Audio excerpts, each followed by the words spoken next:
Welcome to the TufFish Show. I am so excited to bring to you Michael O'Brien. Michael, thank you so much for being on the show. Thank you, Jen, for having me. I've been looking forward to this. It's the highlight of my day, so I can't wait to dive into it. Oh, I'm so excited. I've been looking forward to having you on the show too. So would you please just start out with, helping people to understand, how did you even get into writing? Well, so I suffer from post-traumatic seventh grade English disorder. So back in middle school, if you would have said, Michael, you're going to become a writer one day, I wouldn't have believed you, nor would my English teacher back then believe you. So I struggled. I never was a really big reader. I sort of saw my identity like in sports. Sometimes as a lot of boys do. Thought that was the quickest way into my dad's heart, mind, and soul. He wasn't much of a reader. I didn't become much of a reader. And I struggled with like writing because I never saw myself that way. And when I left through my corporate life, and what I write about in my memoir is my last bad day, my near-death cycling accident. When I left corporate and entered entrepreneurship, so many people were like, "You have to write your book," and I'm like, "No, I really don't." They're like, "No, you have to write your book. It'd be great for speaking and clients and all this jazz." And it was all like revenue producing stuff. And I'm like, yeah, no, like you don't understand. I got seventh grade, post-traumatic seventh grade English disorder. Like I'm not a writer and all that jazz. But what was happening, little did I know that I was writing, I was journaling my recovery. So I take notes and I would write, sometimes it was just chicken scratch in a notepad. Other times I would sit by the keyboard and just create a Google Doc or a Word doc. And then I realized, you know what? I have a whole bunch of writing about what happened through my journey from my last bad day. And so the problem I had is I didn't know how to finish the story because I'm still living it. Even as we speak today, I'm dealing with something that I'm living with that only is happening because I went through what I went through. So I knew I had to find a really good editor. And the first question she asked me, she goes, "Well, how does it end?" And I go, "I don't know. That's why I'm hiring you, because I don't know how to end this book because I'm still living." And she was Australian, and she's like, in her Australian accent, which I won't mimic because I can't. She was like, "Well, it's got to end, like," and I go, "Yeah, I know that." So I sort of like, in a way, sort of accidentally fell into becoming a writer. I never fancy myself as one. And here's the key thing, like all the people that told me you got to write your book so you would make a lot of money, I didn't listen to any of them. It just didn't feel warm in my heart. I was like, this is my memoir. This is my story. It's not about the money. So I actually donate all the proceeds of the book to a charity because that was one way for me not to make it about the money. I'm just going to write it. And if one person wants to read it, great. If two do, even better. I did a little work with Seth Godin's Alt MBA, and I sent my proposal, my book idea to him. He goes, "Well, how many people do you want to read this book?" And I said, 3, my 2 daughters and some complete stranger. He goes, "I think that's a good idea." So that's a good target. And I was like, okay, I'm on to something. And luckily more than just 3 people have read it. So that's sort of how I fell into writing. I love that. So how did this inner seventh grader overcome this fear, or this challenge to actually embrace writing? Like, how did you get this seventh grader inside to kind of go, "Hey, dude, it's going to be okay. We can do this." Yeah. So I think it comes down to believing in your voice. Writing is just a vehicle to express your voice. And as I've thought about this a lot for a variety of reasons since we flipped into 2021. And what I've come to realize is that one of my trigger points when I was growing up was feeling like I wasn't being heard. And it could have been just, your voice and just audio or orally or written. Like I didn't think I was being heard. So then I thought, well, no one cares what I have to say. So why write or why say anything? Because no one cares. And obviously this is the psyche of a teenager. So let's, Um, so we're not going to necessarily put a stake in the ground on that, but certainly those experiences when we're younger stay with us. The brain's has a little bit of Velcro in it. So those bad memories stick with us. And so I never really saw myself, as a writer. And I'm a horrible typist too. So that made it a little bit worse. So here I was like, I'm not sure if I have something to say. And then when I try to say something, I'm making typos all the time. And I was like, well, this is just not a good combination. But then I realized, like, you know what? I do have something to say. Um, my story does resonate, maybe not with everyone, and that's not the goal, but with someone. And like someone needs to hear the story. And I started working on my own voice. And a lot of it, I think, sort of came out of going through what I went through and nearly dying. And then when you do something like that, you're like, you have a change of perspective about life. And then you do a lot of, navel gazing, as I would call it, when you're in the hospital, thinking about, okay, well, you have another crack at this thing called life. How do you want to show up? How do you want to be? And what I realized, not in a light switch moment, but over time, that I did have something to say and I could write. And the only way to get better at it was to continue to do it. So I think clearly I'm a better writer today than when I was when I began. And I'm still looking to become a better writer. And I love now the creative process. I think about it so much differently today than at an earlier point in my career, and certainly so much differently than how I was in seventh grade, which is a good thing. I've grown, as we've told our kids, since seventh grade, which is a net benefit that I'll take. I love that. But I like what you said there about how when you were writing, that first off, that it wasn't about money, it was about something that had to feel right by you.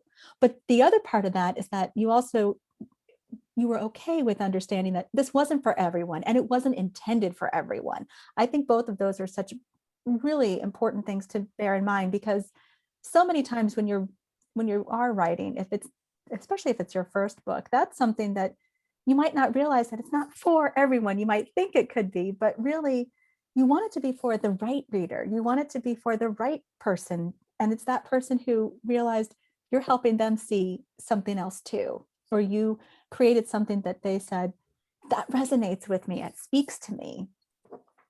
Absolutely, Jen. I think that was something that once I got to the piece with that, it was quite liberating, to be honest.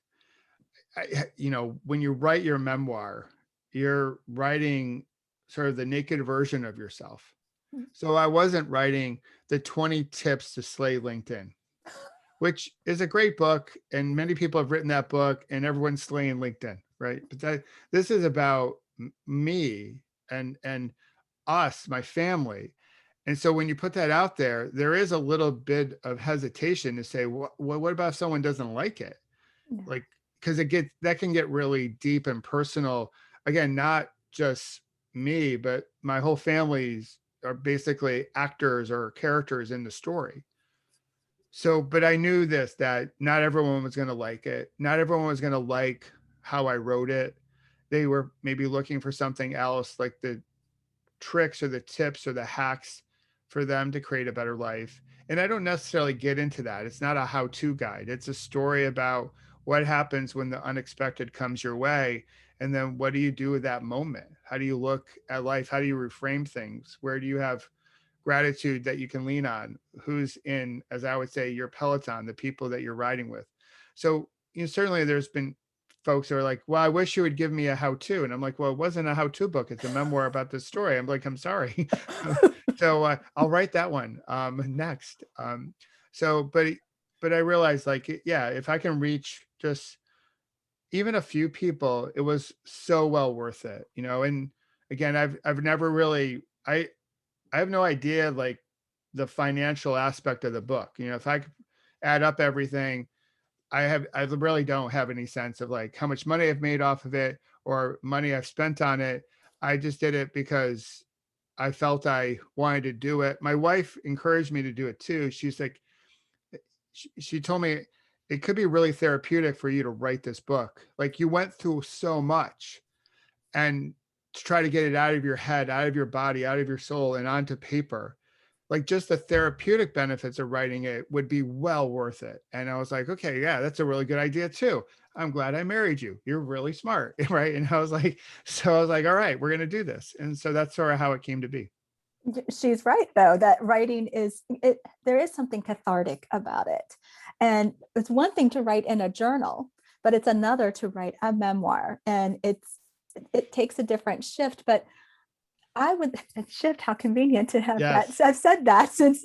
Would you like to tell people the name of your book? The book is called Shift. So Oh, surprise, surprise. Yeah. Shift, creating better tomorrows. Cause that was my mantra when I was going through my recovery. Every morning I would wake up and I'd be, okay, Michael, we're going to work hard today to create a better tomorrow. And then just for shorthand today, I use it as my little signature on my iPhone, creating better tomorrows. Like, how do we take advantage of this wonderful gift that we have today and create a better tomorrow with it? Even and this is key, even if we're not around for that tomorrow, right? Because a lot of people will be like, well, you're not promised tomorrow, Michael. Yeah, that's right. But like, I'm here now, and whatever I do now in this moment will ripple into tomorrow. So yeah, I may not be physically here tomorrow because we never know, right? When I woke up that morning, I wasn't expecting to get hit by an SUV, but I know, like, the moments that I do have on any particular day, I can make the most of them. And those moments ripple into tomorrow, and they create a better one for the people that I care most about. And then they ripple from them.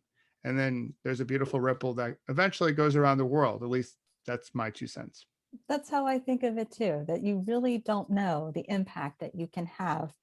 And you don't know when you have touched someone else. You might not ever hear about it, but you have made such an impact. So I totally understand and really appreciate what you're saying. So I am wondering if you would talk about the last bad day. Sure. So, well, before the last bad day, to give it some context, I was your typical corporate warrior. I was 33. My girls were 3.5 years old and 7 months old at the time. So, new family, married 7 years, living in Jersey, moved up from DC. And if LinkedIn was a thing back in 2001, you would have thought, okay, this guy's got it together. Big job, a bigger job than I ever thought I would have out of college. 2 wonderful daughters, strong marriage, looks good, right? The bio looked great. The photo looked great. And it was great, except growing up, I never really learned how to share my voice or deal with stress. And I thought I had to do more to be more. So I was busy chasing happiness. I thought my happiness was on the other side of the next promotion, the next gadget, the big thing, the house, the car, you name it. I was just sort of spinning away. And since I didn't know how to deal with my stress, I just packed it down in my body. Mm. I repressed it. I didn't know how to release it. Back then too, we know so much more about the benefits of mindfulness and meditation and self-care. Like in 2001, we didn't talk about any of that stuff. It was grind it out and go. We were grinding back then before it became the hustle and grind of today, right? Everyone talks about. I'm like, yeah. Like, we invented grinding. We invented hustle. Gen X did, and then maybe even the baby boomers, right? And so I was looking good on the surface, but inside I was stressed and chasing happiness. And we went out to a company offsite in New Mexico, and I brought my bike out because I was going to get back in shape. 2 daughters, going to resume my bike racing career. Always been a lifelong fan of cycling. And on the 4th lap of this 2-mile loop I created on the hotel property, I came around a bend and a Ford Explorer had crossed fully into my lane. It was going 40 miles an hour. I could not react fast enough. And then, Jen, I remember everything about that morning, the sound of me going into his grill, the sound I made when I went into the windshield. I still vividly remember the sound of his brakes, the thought I made when I came to asphalt below. That, of course, knocked me unconscious, but then I regained consciousness. And when I did, for any cyclists out there listening, you will appreciate this question. I asked them, how's my bike? Because that's only a question another cyclist really knows. Because every time we crash, we're like, is my bike okay? And they looked at me and they're like, your bike's fine. Just focus on you. Try to breathe. And I was like, you're lying. I know my bike's not fine because I'm not fine. I was in the worst pain in my life. And I knew things were dire. And they put me on the medevac to take me to Albuquerque, the only trauma one center in the state. And I told myself, if I live, was a little bit of a bargain. If I live, I promise I'll stop chasing happiness. I don't know who I was talking to, Mother Nature, universe, God, but I was like, save my life. And here's the deal. I'll be better. And I had no idea like how to stop chasing happiness. I was just like, I'll just stop chasing happiness. Maybe it was the morphine speaking, who knows? Um, but they took me to Albuquerque. First surgery took about 12 hours. I needed 34 units of blood. Wow. Because what happened when the left femur shattered, it lacerated the femoral artery of my left leg. So in essence, back then I was bleeding out, and doctors told my wife, we're really not sure how he survived. Had he been 10 years older or not in shape, he would have died before he got to the hospital.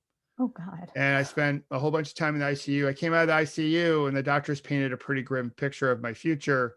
And I went dark quickly.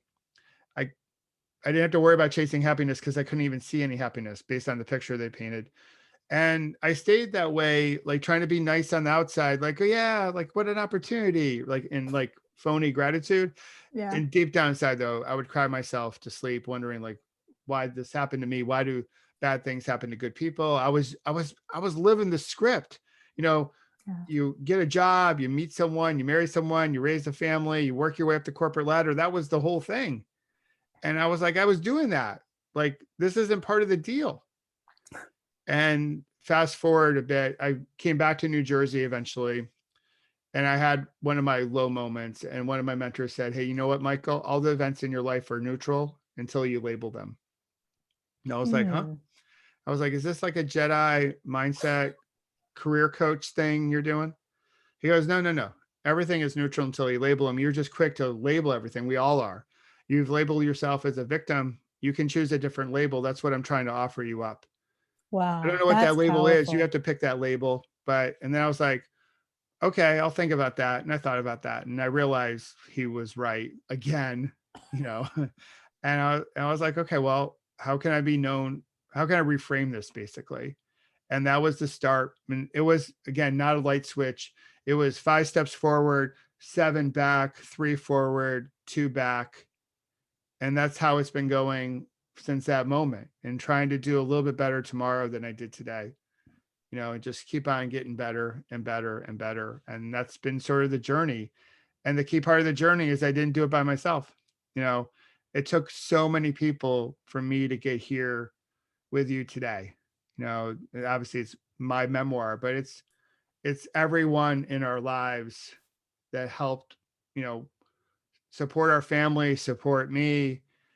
And I will never forget what they've done. Their absolute kindness and just generosity. And it just validates the, the belief or the need that we can't do this life by ourselves. This thing called life. We need others around us to make our magic happen. As I listened to you, the thing that really resonated outside of all the goosebumps that I was feeling as I listened was the the first thing that I thought was, God's not through with you. Like, that to me was the first thing and the fact that you had the courage to say, essentially, I don't want to let this make me bitter. I want to let this make me better. You Yes. took on the feedback that your friends offered, and you're right. It is not necessarily easy or a light switch, but it is something that you can do. It is a choice day in and day out. And you were making that choice no matter how much difficulty or pain that felt. That is courageous. Yeah. You mentioned like the whole God thing, the G word, right? And at first a lot of people say like God was looking out for you. And I was like, I'm not really sure about that. Keep in mind, like early stages, really worried, scared, fearful, bitter. Fair. All And that's I was fair. like, I think God was having a latte and a scone right around the time that the truck was about to hit me. Cause if he was looking out for me, he would have like made the truck turn. Right. And they're like, no, no, no, no. Like, this is all part of the plan. This is part of your journey. I go, no, no, no, no. He was having a scone, and that's my story. And and then other people would say, you live for a reason. I'm like, okay, can you send me an email about that? Because I don't even know what the reason is. So, a lot of times we don't talk about that stuff a lot. We talk about the happy ending. But there Hmm. was a lot of times so like I was like, you know, God, Mother Nature, universe, like whatever. I was like, yeah, it's all messed up. Like what they've told you, like lies. I'm like, Yeah. don't believe it. Don't believe any of it. Well, sure. And then it took me a while to realize that, yeah. So I survived for a reason. And Hmm. part of the reason was to help others realize that every day, to your point, Jen, is a choice. Before my accident, I was making choices. I was too busy to pay attention to early warning signs that, hey, the way you're repressing your stress, Michael, is not good. The way you're not living your life with a lot of awareness, full awareness, you're missing out on this wonderful miracle. You're missing out on this one wild and precious life you have. And I was like, yeah, yeah, yeah, too busy. I got to keep on grinding. I got to stay on my hamster wheel because you know what? I'm comparing myself against everyone else that is also doing that. And if I just get this one thing, then I'll pay attention to you because my happiness is in this one thing, and then I have time for you. So just wait right there. I got to go after this next promotion. And so, but over time, I realized, yeah, it was all part of the plan. But in that plan, you still have to make choices. Hmm. So I'm still driving, right? There are forks in the road all the time. And you wake up every day and you get to set your intentions in terms of like how you want to show up for the world? How do you want to show up for others? How do you want to be? How do you want to express your voice? Do you want to bring out goodness or do you want to like ripple fear? Like all that is a choice. So it took a lot of pain and suffering to finally realize that, and a lot of people ask like, if you could turn back time and it never happened to you, would you make that wish? Would you take that? And I was like, absolutely not. Like it's totally shaped me into the person I am today. The only reason why we're sitting here today chatting is because I went through what I went through and you went through what you went through. Like what and the listeners, like it's all like part of the journeys, like collectively. Yeah. And so yeah, so I know that because I went through what I went through, I get to help a lot of people avoid their last bad day or avoid their SUV and live life with more awareness, with more connection, with more love, and also lead that way in corporate life. So yeah, so it's there were some dark moments, but there's many many brighter ones, and it's a story that starts off a little rough with a big car chase or collision, if you will, but it ends with a very happy ending. But I think but you can apply that, the logic, the concept of something rocking your world, whatever that is. And what might seem big to someone might not seem as big to someone else. I've seen this, I thought it was a meme, I think it was on social, where it's like everybody's moving through mud. It's just how deep is it for you? Because you might have a Dane and then a Great Dane, and then you might have, a puppy or a dachshund. Well, it might be the same level of mud, but it's going to look different for each pup in that analogy. Yeah. So, but I mean, with a writer who might have been trying to get traditionally published, and then they have pitched and they got rejected and pitched and got rejected and keep getting rejected, and it feels like, oh my gosh, you know start to doubt whether or not they did the right thing. Is this really the book they need to be publishing? Is this book really any good? Reframing that just by how can you look and reframe that? Is there feedback that you can take with that, and do you need to do something different? Or is it one of those that you say, thank you for the closed door, I'm glad, fall forward, take it again, move again, because it's moving you where you're supposed to go. And it's really about framing, and it's about taking the things that don't feel comfortable, like that. If you get a negative review about your book, okay, Yeah. somebody's opinion, and that's okay. Keep going. Did you feel good about what you wrote? Good.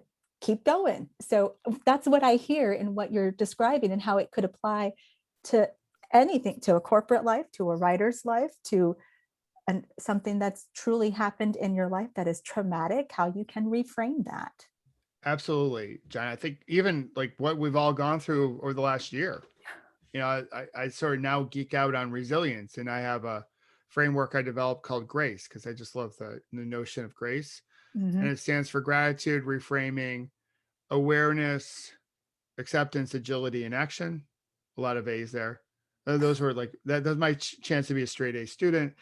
C is for community, and E is for energy, or basically how you manage your energy. So Mm-hmm. when I look at building resilience, I look at those 5 things as a way to become more resilient, to deal with the change.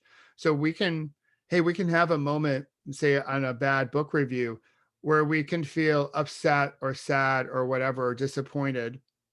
But today, I never want that moment to last any longer than it deserves. I don't want to give it any more fuel. And I think we all have these bad moments, whether it's a bad performance review at work or bad book review on Amazon or anything else under the sun. And often we give it more fuel. Like a bad meeting at 3 p.m. on Friday ruins the whole weekend. I don't want that to happen to folks. I certainly don't want that to happen to me. So feel what we need to feel, understand how long we want to feel that for, and then how do we get closer to acceptance to say, hey, it's like this. That book wasn't written for that person. They didn't like it, but it wasn't written for them. And so we accepted that book wasn't written for everyone. And now we can take some action that creates a little bit more, uh, a more beautifully tasting juice out in the world. We can do something with that emotion because ultimately our emotions get the first crack at our experiences. So it's how we wish to show up, even when something really bad happens or just slightly bad happens.